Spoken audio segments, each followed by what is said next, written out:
y'all, and welcome back to the channel, y'all. I will not be before you long, but I had to come in and we need to talk about the Never Ever Mets episode 6 because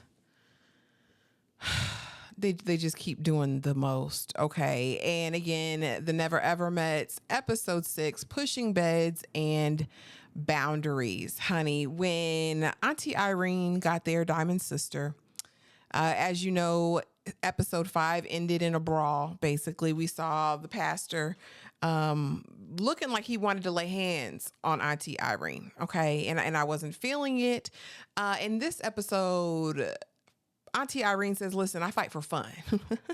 What is he going to do to somebody like you, honey? Because this is what I do. I fight grown men. I fight him for fun. But what will he do with you? And that's my ask. That's the question, because he came so out of character, so far removed from the man he has purported to be this entire time. And I don't like it. He also enlists the help of his friend who was there and says, when's the last time I fought? And the friend was hesitant, which again gives me pause. Next, we see Chris and Sandia, honey, and they say that the sexual tension is growing and mounting and they don't know what to do with it, honey. Well, but I guess they found out because they decided that they were going to, I guess, get it in, honey, while Aaron Jr. was in the bed next to them. They asked him to turn around to the back and he didn't. Child, like y'all could, next, Jody and Aaron Jr. And she is sharing about her essay history, trigger warning, y'all, and how she doesn't like to be touched. She doesn't like to be touched in her sleep. That's why, she's so hesitant for certain things. Yet, again, she's a sexologist and likes to have it. She's a man eater. She keeps saying that man eater phrase. And, I guess it all finds its place. She says that she got into sexology actually in an effort to become more comfortable with it, right? Based on her past trauma, and I get it. Greg and Millie, honey, sit down with Chris because Greg's like, I don't like how everything went down with Millie and Chris. And basically Millie sunned him again and he was every kind of bee under the sun. And I'm like, Millie, you're big mad, sis. You're big mad. Sandia comes down and talks to Millie in the group and is like, I just don't think we should be calling each other names. I don't like how you spoke with him. And my thing is, Chris called her a slut. She called him the B word. I mean, no one's innocent, but Millie, Millie don't like Chris. She don't respect him. What are you going to do? And Sandia, how dare you stand up to her and don't stand up to Chris? Aaron Jr.'s daddy comes, honey, and Jody's bestie comes. And again, Jody's talking about how she's a man eater. And again, the pastor's just messy. He decides he wants to have an intervention with Aaron Jr. and his daddy. Now, Aaron Jr.'s daddy, honey, comes in and stole the show. I said, how you get shown up by your daddy, Aaron Jr.? Not him salsaing with Jody and twirling her and dipping her and all the things.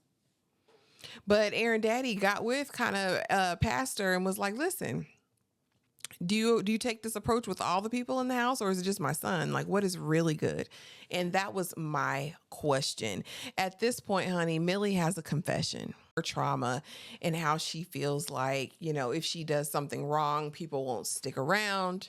The men basically pull Aaron Jr. to the side and they're like, all of us should be with their ladies, right? And so Aaron Jr., you need to go on ahead and move into Jody's room, even though she don't like him. Again, Jody just don't want this man.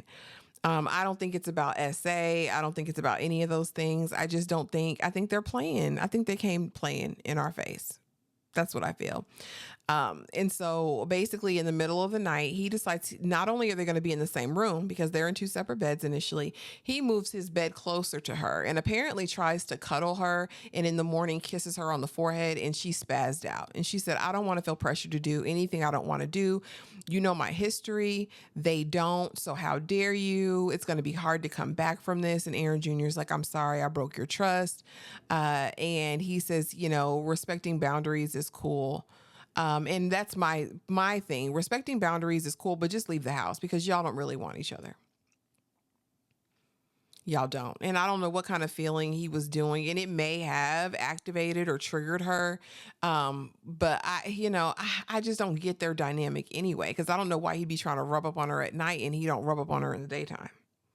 You know what I'm saying? I just don't get it. Millie and Greg meet with a counselor, and this I really didn't like. And I really wanted to like Millie. I've liked Millie up until this point. But I'm scared for Greg to share whatever he's going to share because I don't think this is a safe space. I don't think she's a safe space to share his trauma. And the counselor said it right. You know, she's so wrapped up that, well, she said, you guys are both so wrapped up in your own trauma.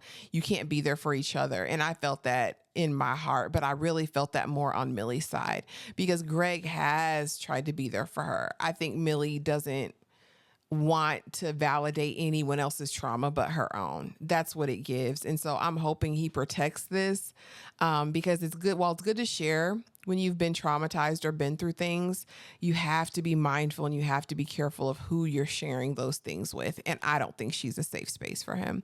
Honey, preview for next episode, honey, Josh trying to screw other people. As much as he and Shay be in the boom boom room, I wouldn't think he'd have any time, energy for anybody else. Aaron Jr. and Jody are going to have a photo shoot. It looked a mess. Y'all like, comment, subscribe. I'll see y'all in the next video. Bye.